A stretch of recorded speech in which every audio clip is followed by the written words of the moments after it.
So I'm joined by Kartik Venkataraman from Pelican Imaging in Mountain View, California, who's just given a stimulating keynote talk at ICC 2014. Well, first of all, thank you for joining us.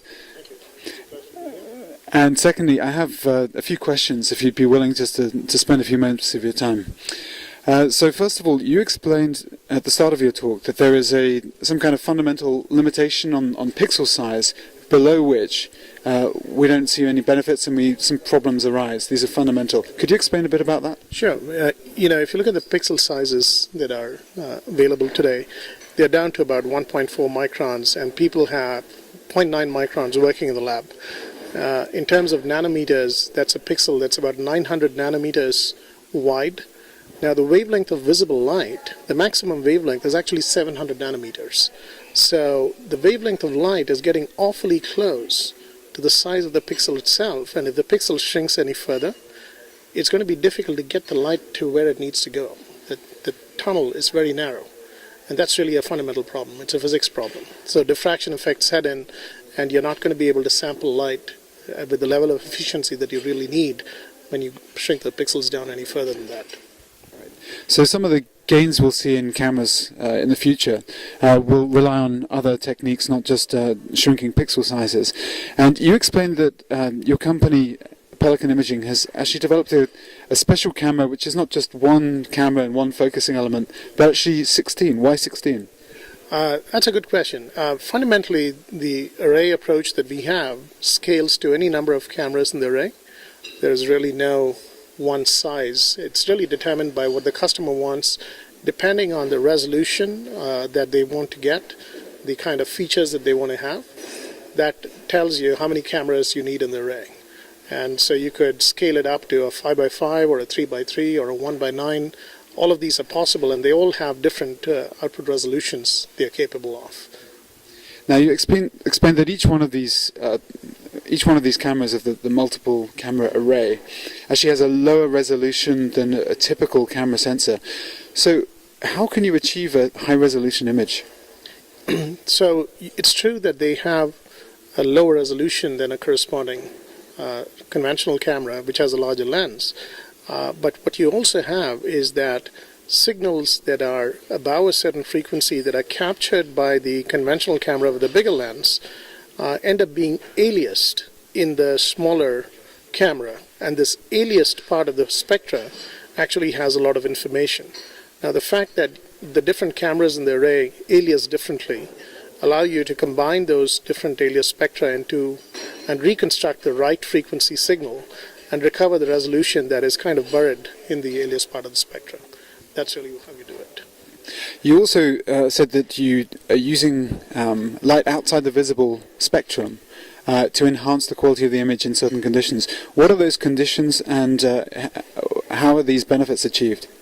The biggest benefit we see is that in low light conditions, your pixel is not a perfect light sensing device. There is a lot of noise that it has due to various reasons. And as a result, as you reduce the light level below a certain threshold, like what you see indoors, the noise goes up quite a bit. Now, it turns out that if you can sense beyond the visible light in the near IR part, of which there is also a significant amount of signal present, then all that information can be used to denoise the color image without changing the color intent in the process. Understood. Now, this all sounds like an awful lot of data to be moving around and a lot of processing. When can we expect that mobile phones or tablets will have this kind of processing power that can deal with 16 cameras and their individual images, and also the kind of cross correlations between these cameras?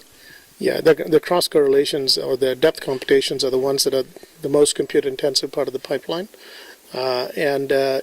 It's actually taken us till today, in fact, to get the compute power to where it needs to be to do the kind of processing that we need to do here. And I think over the next 12 to 18 months, the power consumption of these computations will also get us to a point where they can be viable on the mobile device. So we're almost there. And you just mentioned a moment ago depth imaging. So with your camera, you can achieve some kind of depth map that indicates how far different parts of the scene are away from the camera. How is this achieved, and what could it be used for? The depth actually comes naturally from the triangle. It's the array camera mimics the eye, for instance, and the reason you can see depth is because you have two eyes, and each eye sees a slightly different view of the object, and the brain rather, is able to triangulate that information and determine the depth. The array camera does much the same. It has multiple cameras. It has multiple cameras that allow you to get over the noise issue, which the eye doesn't have. And by triangulation, it's able to determine the depth of objects depending on how far away they are. Having depth as another part of the image is actually going to benefit a lot of applications. I mentioned some of them. One is the ability to refocus after the fact, image editing of various kinds, background substitution, 3D scanning with the advent of 3D printers. 3D scanning is going to become a consumer market. There's all sorts of reasons why people want to take a photograph of something and print it out. And I think, the sky's the limit as far as depth is concerned. Now, you just mentioned, and this is my final question, you just mentioned the ability to focus after shooting. And also during your talk you explained that you can have multiple parts of the image in focus at the same time with quite a large depth of field. How does that compare with the cameras that we're used to today? How is this achieved, and what extra kind of mechanical processing is required in order to achieve this? The conventional cameras of today have a comparatively smaller depth of field compared to the array camera, because the cameras in the array have a smaller aperture and a smaller focal length that allows you to capture a very large depth of field. So in combination of a large depth of field, you also have depth at every pixel.